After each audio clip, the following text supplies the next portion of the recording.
the slip. So the slip is going to be an opportunity for you to move your body and get yourself away from the direction of the punch that the opponent is throwing at you. So when I'm thinking of the slip, I want to also keep in mind the footwork associated with it. So if I'm slipping, I want to have all the same mechanics and positions as if I'm throwing specific punches. So if I'm going to be slipping to my left, I want to think of the same mechanics that would be involved in throwing a cross, because it's going to get me out of the way off the midline of my opponent's punch. So from here, I slip and I come back. So notice how the position of my feet is going to be the exact same as if I were to throw, again, that cross. I sit into my front hip, I pivot my back foot, and I come back.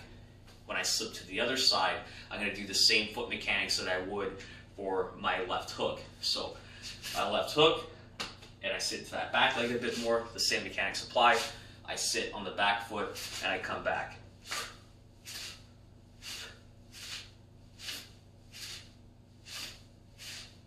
So what we're trying to do here is not only get out of the way of our opponent's offense, but I'm also loading the leg that I'm sitting into so I can come back and counter with some sort of offense if I'd like to as well. So as I slip,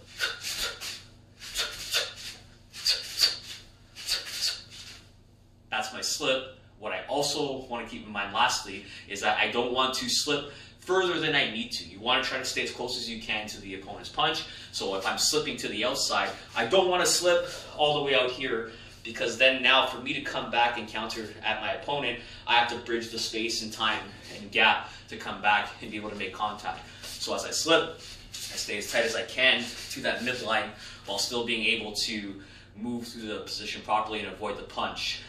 Also keeping my head on the swivel the entire time I'm doing it. I don't want to slip and look in the direction that I'm moving to. I want to slip and still keep my vision, keeping my hands under my eyes for maximum defense. That's your slip.